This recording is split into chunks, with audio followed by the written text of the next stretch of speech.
KD classes. चलिए, तो पिछले लेक्चर में हमने डिस्कस किया था अलाउंसेस के बारे में। अब हम इस लेक्चर में बात करने वाले हैं परक्यूसिट्स की। तो perquisites means any benefit attached to an office और position in addition to salary और wages. Perquisites is denotes a personal advantage. It may given in kind, which are converted in terms of money. Perquisites received in cash are termed as allowances for income tax purposes. Means जो facilities मिलती है employ को, जो kind के form में received होती है salary के एडिशन में, वो आपकी कहलाती है परक्यूसिट्स। अगर कोई भी बेनिफिट कैश के फॉर्म में मिलता है तो वो इनकम टैक्स के पर्पज से अलाउंसेस कहलाता है। अगर कोई भी फैसिलिटी के फॉर्म में एडवांटेज मिलता है तो वो परक्यूसिट्स कहलाती है। लाइक भाई एम्प्लॉय कोई हाउस प्रोवाइड कर दे, एम्प्लॉय को कार दे दे, बंगला दे दे, या फिर कोई भी अदर फैसिलिटीज जो वो आपकी परक्यूसिट्स का पार्ट होती है। चलिए, तो अब हम देखते हैं वैल्यूएशन ऑफ परक्यूसिट्स की हम टैक्सेबल परक्यूसिट्स का वैल्यूएशन कैसे करेंगे। तो फर्स्ट है आपका valuation of residential accommodation. Residential accommodation means valuation of house, कि जो एम्प्लॉयर अपने एम्प्लॉय को रहने के लिए फ्री में घर दे रहा है तो उसका क्या वैल्यूएशन होगा। तो वैल्यूएशन ऑफ रेजिडेंशियल एकोमोडेशन के लिए सबसे पहले हम जो एम्प्लॉय है उसको टू कैटेगरी में डिवाइड करेंगे, देखेंगे कि वो गवर्नमेंट एम्प्लॉय है या फिर नॉन गवर्नमेंट। चलिए, तो हम फर्स्ट देखते हैं गवर्नमेंट एम्प्लॉय के लिए क्या केस हुआ। तो अब गवर्नमेंट एम्प्लॉय में भी हम देखेंगे कि भाई जो हाउस मिल रहा है एम्प्लॉय को वो फर्निश्ड है या फिर अनफर्निश्ड है। तो फर्स्ट देखिए अनफर्निश्ड हाउस के केस में हम कैसे वैल्यूएशन करेंगे। तो amount determine as per government rules, means इसमें हमें कुछ भी वैल्यूएशन करने की नीड नहीं है। ये जो भी इसकी अमाउंट होगी वो as per government rules given रहेगी। देन है फर्निश्ड। अगर फर्निश्ड हाउस है तो हम पहले क्या करेंगे भाई, अनफर्निश्ड हाउस की वैल्यू कैलकुलेट करेंगे। देन उसमें हम 10% per annum of the cost of furniture add कर देंगे।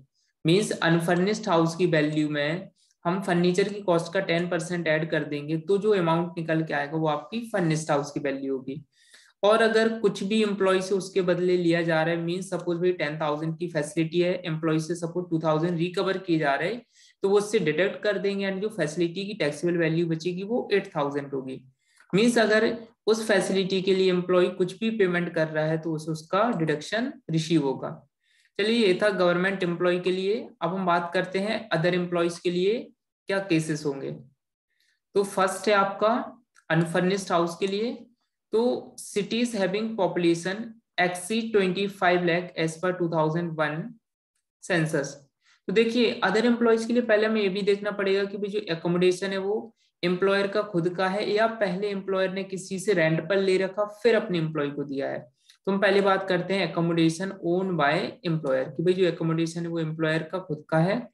तो अब इसमें हम देखेंगे भाई पॉपुलेशन के हिसाब से वैल्यूएशन करेंगे हाउस का। तो फर्स्ट है cities having population exceeding 25 lakh, कि भाई जिस सिटी में एम्प्लॉय को घर दिया गया है अगर उसकी पॉपुलेशन 25 लाख से जाता है तो जो 15% ऑफ सैलरी होगा एम्प्लॉय का वो वैल्यू ऑफ एकोमोडेशन होगी। अगर सिटी की पॉपुलेशन 10 लाख से ज्यादा है बट 25 लाख तक है तो फिर उस केस में हम 10% ऑफ सैलरी निकालेंगे एम्प्लॉय का, वो वैल्यू ऑफ एकोमोडेशन होगी। अगर कोई अदर प्लेसेस से मीन्स जहां की पॉपुलेशन लेस देन 10 लाख है तो उस केस में हम 7.5% ऑफ सैलरी कैलकुलेट करेंगे, वही वैल्यू ऑफ एकोमोडेशन होगी। चलिए, अब हम बात करते हैं एकोमोडेशन टेकन ऑन लीज और rent by employer. Means first case था कि भाई जो हाउस एम्प्लॉयर अपने एम्प्लॉय को दे रहा था वो उसका खुद का था। अब बात आती है कि अगर भाई पहले एम्प्लॉयर ने जो हाउस एम्प्लॉय को दे रहा है वो खुद रेंट पर ले रखा है, देन उसने अपने वो एम्प्लॉय को दिया है। तो इस केस में देखिए हम कैसे वैल्यू निकालेंगे। फर्स्ट है इसमें देखिए एक्चुअल लीज रेंटल और 15% ऑफ सैलरी, कि मीन्स कि भाई जितना एम्प्लॉयर एक्चुअल रेंट पे कर रहा है उस बिल्डिंग का एंड एम्प्लॉय की सैलरी का 15%, दोनों में से जिसकी भी वैल्यू कम होगी वही आपकी वैल्यू होगी एकोमोडेशन की। ठीक, तो ऐसे आपकी अनफर्निश्ड हाउस की वैल्यू निकल आएगी। और अगर हम अनफर्निश्ड हाउस की वैल्यू में फर्नीचर की कॉस्ट का 10% ऐड कर दें तो फिर वो फर्निश्ड हाउस की वैल्यू हो जाएगी। चलिए, तो हम बात करते हैं एकोमोडेशन प्रोवाइडेड इन होटल। कि अगर भाई एकोमोडेशन होटल में प्रोवाइड किया है तो फिर उस केस में क्या कंडीशन बनेगी वैल्यूएशन करने के लिए। तो देखिए, where the accommodation is provided by the employer, फिर चाहे वो गवर्नमेंट एम्प्लॉय हो या फिर नॉन गवर्नमेंट एम्प्लॉय हो, the employee in a hotel its value shall be as under. First है where the accommodation is provided on his transfer from one place to another and the period in an aggregate does not exceed 15 days। Means जहां पर भाई अगर hotel में जो facility दी गई है रुकने को एम्प्लॉयर के द्वारा अपने एम्प्लॉय को, अगर वो 15 डेज से ज्यादा के लिए नहीं है तो फिर उस केस में जो वैल्यू ऑफ एकोमोडेशन होगी वो क्या होगी, नील। मतलब बिल्कुल भी एम्प्लॉय को टैक्स उस पर नहीं देना पड़ेगा, उसकी वैल्यू क्या होगी, नील, 0। अगर 15 डेज से ज्यादा रुकता है तो देखिए उस केस में क्या होगा, 24% ऑफ सैलरी, जो भी एम्प्लॉय की सैलरी का 24% होगा, एंड जो एक्चुअल चार्जेस होंगे होटल के जो एम्प्लॉयर ने पे किए हैं, उन दोनों में से जिसकी भी वैल्यू कम होगी वो आपकी वैल्यू ऑफ एकोमोडेशन होगी इन होटल। चलिए, तो ये था कि भाई अगर एम्प्लॉयर ने एम्प्लॉय को होटल में एकोमोडेशन दिया है तो उस केस में हम ऐसे कैलकुलेशन करेंगे।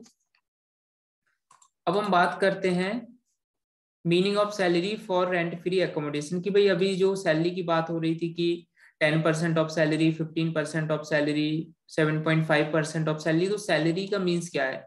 तो देखिए सैलरी में यहाँ पर क्या क्या इंक्लूड किया जाएगा, इट इंक्लूड पे, allowances, bonus, commission, payable monthly और अदरवाइज, और any monetary payment by what ever name called from one और मोर एम्प्लॉयर। देखिए तो भाई बेसिक सैलरी में यहाँ पर बेसिक सैलरी, जितनी भी टैक्सेबल अलाउंसेस हैं वो, बोनस, कमीशन एंड जो भी मंथली मॉनेटरी पेमेंट वो सारे ऐड होंगे। सिर्फ इसमें क्या ऐड नहीं होगा, डीएनएस अलाउंसेस इसमें तब तक ऐड नहीं होगा जब तक वो एज पर टर्म्स ऑफ रिटायरमेंट बेनिफिट ना दिया हो, ना ही इसमें एडवांस सैलरी ऐड होती है, ना ही एम्प्लॉयर का कॉन्ट्रीब्यूशन जो उसने प्रोविडेंट फंड में किया है वो भी इसमें ऐड नहीं होगा, एंड जो एग्जाम्प्ट अलाउंसेस होंगे वो भी ऐड नहीं होंगे, एंड जो परक्यूसिट्स की वैल्यू होती है वो भी इसमें ऐड नहीं होंगी। तो ये था आपका meaning of salary for rent free accommodation. अब हम बात करते हैं वैल्यूएशन ऑफ मोटर कार कि भाई अगर अब एम्प्लॉयर ने अपने एम्प्लॉय को मोटर कार दी है तो उसकी क्या वैल्यूएशन होगी। तो देखिए इसमें सबसे पहले हमने 2 कैटेगरी में इसको डिवाइड किया है। फर्स्ट वन कार, कि भाई जो एम्प्लॉयर है वो एक कार दे रहा है या फिर मोर देन वन कार दे रहा है, मीन्स 2 या उससे ज्यादा दे रहा है। तो देखिए पहले हम बात करते हैं one car owner hired by an employer and provided to an employee for. अब हम देखेंगे भाई एक कार एम्प्लॉयर ने दी है लेकिन किस पर्पज से दी है। तो फर्स्ट है फुल्ली ऑफिशियल यूज। अगर जो कार है वो फुल्ली ऑफिशियल यूज के लिए दी है कि भाई सिर्फ ऑफिस वर्क के लिए उस कार का यूज करना है, तो उसकी जो वैल्यू होगी वो क्या होगी, नील। मतलब बिल्कुल भी टैक्सेबल वैल्यू नहीं होगी अगर वो कार फुल्ली ऑफिशियल यूज के लिए है। अगर वो कार फुल्ली पर्सनल यूज के लिए है तो देखिए उस केस में क्या करेंगे, जो भी एक्चुअल एक्सपेंसेस होंगे उसके रनिंग एंड मेंटेनेंस के जो एम्प्लॉयर ने पे किए हैं, प्लस जो भी रेम्यूनरेशन ऑफ चौफियर, चौफियर का मीन्स होता है ड्राइवर, कि भाई जितना भी ड्राइवर को रेम्यूनरेशन पेमेंट दिया गया है, प्लस कार की कॉस्ट का 10% डेप्रिसिएशन, इन तीनों को हम ऐड कर देंगे तो जो वैल्यू निकलेगी वो आपकी वैल्यू ऑफ कार होगी जो कि टैक्सेबल होगी। थर्ड केस है कि भाई मिक्स यूज, की जो कार दी गई वो प्राइवेट यूज में भी हो रही है प्लस ऑफिस यूज के लिए भी। तो उस केस में फिर हमने 2 कैटेगरी में डिवाइड किया है कि भाई running and maintenance borne by employer और running and maintenance borne by employee. Means अब जो भाई रनिंग एंड मेंटेनेंस के जो चार्जेस है वो एम्प्लॉयर बोर्न कर रहा है या फिर एम्प्लॉय बोर्न कर रहा। तो देखिए अगर जो रनिंग एंड मेंटेनेंस के चार्जेस है वो अगर एम्प्लॉयर बोर्न कर रहा है, तो अगर भाई स्मॉल कार दी गई है तो 1800 पर मंथ जो होगा वो वैल्यू ऑफ स्मॉल कार होगी। अगर लार्ज कार है तो 2400 पर मंथ टैक्सेबल वैल्यू होगी लार्ज कार की। अगर running and maintenance charges employee pay कर रहा तो स्मॉल कार के लिए 600 पर मंथ टैक्सेबल वैल्यू होगी एंड लार्ज कार के लिए 900 पर मंथ टैक्सेबल वैल्यू होगी। एंड अगर चौफियर भी साथ में मीन्स ड्राइवर भी प्रोवाइड किया गया है तो ड्राइवर का फिक्स होता है 900 रुपीज पर मंथ, चाहे एक्सपेंसेस एम्प्लॉय वॉर्न करे या फिर एम्प्लॉयर वॉर्न करे। दोनों ही केसेस में स्मॉल कार हो या लार्ज हो, दोनों ही केसेस में जो एम्प्लॉय जो ड्राइवर चौफियर का पेमेंट होता है 900 पर मंथ। अब देखिए अब अगर भाई कार खुद एम्प्लॉय की है तो उस केस में क्या होगा, कार ओन बाय एम्प्लॉय। तो अगर वो फुली ऑफिशियल यूज के लिए कर रहा है तो भाई परक्यूसिट्स की वैल्यू की वो नील होगी, मीन्स बिल्कुल भी पेमेंट नहीं देना पड़ेगा, मीन्स जीरो उसका पेमेंट होगा। एंड अगर फुली पर्सनल यूज की जा रही है तो भाई परक्यूसिट्स की जो वैल्यू होगी अमाउंट रीइंबर्स, मीन्स जितना अमाउंट भाई जो रनिंग चार्जेस के हुए हैं तो एम्प्लॉयर ने जितने उसमें से दे दिए एम्प्लॉय को वो टैक्सेबल होंगे। अगर मिक्स यूज है तो भाई स्मॉल कार के लिए 1800 पर मंथ रियम्बर्स होगा, एंड लार्ज कार के लिए 2400 पर मंथ रियम्बर्स होगा, एंड ड्राइवर का 900 पर मंथ ही रहेगा, वो आपकी परक्यूसिट्स वैल्यू होगी। चलिए तो हम इसके बाद बात करते हैं facility of sweeper, gardener, watchman और पर्सनल अटेंडेंट्स। तो जो इस टाइप की जो फैसिलिटीज होती हैं वही फुली टैक्सेबल होती है, मीन्स जितना इनका पेमेंट बनेगा वो पूरा का पूरा टैक्सेबल होगा। तो where the services of household servant such as sweeper, gardener, watchman और personal attendant are provided by the employer to employ or any member of his household, the value of the perquisite shall be salary paid or payable to the servant। Mean जितना servant को payment किया गया है वो भाई पूरा taxable होगा। अगर उसमें से कुछ भी अमाउंट एम्प्लॉय से रिकवर की गई है तो फिर वो डिडक्ट कर देंगे, बाकी का जो बचेगा वो वैल्यू ऑफ परक्यूसिट्स होगा। चलिए इसके बाद हम देखते हैं फैसिलिटी ऑफ गैस, इलेक्ट्रिसिटी और वाटर। ये भी सेम है कि भाई जितना इनका चार्जेस बनेगा वो पूरा का पूरा टैक्सेबल होगा। अगर इसमें से कुछ भी अमाउंट एम्प्लॉय से रिकवर की गई है तो उसको हम लेस कर देंगे एंड जो अमाउंट बचेगी वो टैक्सेबल होगी। इसके बाद है एजुकेशन फैसिलिटी, कि भाई अब एजुकेशन फैसिलिटी दी जा रही है एम्प्लॉय के बच्चों को। तो where an educational institution is itself own and maintain by the employer, कि भाई अगर जो एजुकेशनल इंस्टीट्यूशन है वो खुद एम्प्लॉयर का है, and where free education facilities are allowed in any other educational institution by reason of his being in the employment of that employer, the value shall be first है the educational facility provided to children of the employee if the cost of such education or the value of the benefit per child does not exceed 1000 rupees per month। तो देखिए अगर भाई जो education facility पर जो भाई charges है, means जो बच्चों के एजुकेशन का चार्जेस है, अगर वो 1000 पर मंथ से ज्यादा नहीं होता है तो उस केस में जो वैल्यू परक्यूसिट्स होगी वो क्या होगी, नील, मीन्स एम्प्लॉय को बिल्कुल भी टैक्स का पेमेंट नहीं करना पड़ेगा। बट अगर जो भाई चार्जेस है, मीन्स जो एक्सपेंसेस है जो चाइल्ड के एजुकेशन पर हो रहा, अगर वो 1000 से ज्यादा है तो फिर भाई जो एक सिमिलर एजुकेशनल इंस्टीट्यूट होगा उससे हम फीस कंपेयर करेंगे एंड जितना ज्यादा होगा वो वैल्यू टैक्सेबल होगी। मीन्स फिर उस केस में पूरा ही टैक्सेबल होगा अगर 1000 से ज्यादा अमाउंट होगी। देन इसमें से अगर कुछ भी अमाउंट एम्प्लॉय से रिकवर की गई है तो फिर उसको हम लेस कर देंगे। देन इसके बाद देखिए, इसके बाद अपना आता है ट्रांसपोर्ट फैसिलिटीज। वही अगर ट्रांसपोर्ट फैसिलिटीज प्रोवाइड की गई है एम्प्लॉय को या फिर एम्प्लॉय की फैमिली को, भाई फ्री जर्नी वगैरह एंड अदर फैसिलिटी दी गई है तो फिर उस केस में जितना पेमेंट बनता है वो उतना टैक्सेबल होगा।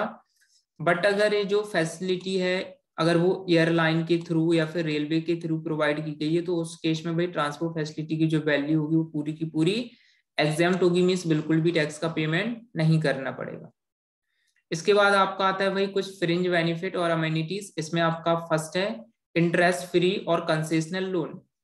इंटरेस्ट फ्री का मीन्स कि भाई एम्प्लॉयर जब अपने एम्प्लॉय को लोन देता है एंड उस लोन पर बिल्कुल भी टैक्स बिल्कुल भी इंटरेस्ट नहीं लेता है तो वो इंटरेस्ट फ्री लोन कहलाता है। या फिर भाई बैंक के कंपैरिजन में बहुत कम रेट पर इंटरेस्ट ले चार्ज करता है तो फिर उसे हम कंसेशनल लोन बोलते हैं।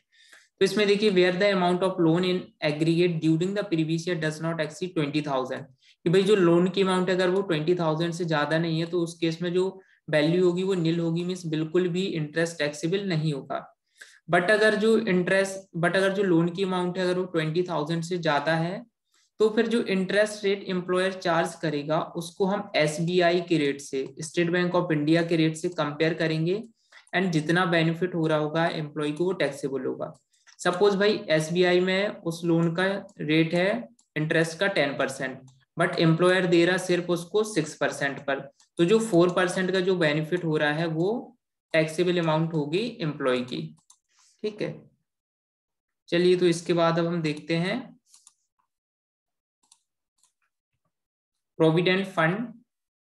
तो प्रोविडेंट फंड में देखिए 3 टाइप्स के होते हैं आपका, एक statutory provident fund, recognised provident fund and unrecognised provident fund. तो SPF means statutory provident fund में जो कंट्रीब्यूशन किया होता है वो फुली एग्जेम्प्ट होगा, बिल्कुल भी टैक्स पे करने की नीड नहीं है। देन आता है रिकॉग्नाइज्ड प्रोविडेंट फंड। तो रिकॉग्नाइज्ड प्रोविडेंट फंड में जो भाई एम्प्लॉय का खुद का कंट्रीब्यूशन होता है वो बिल्कुल टैक्सेबल नहीं होगा।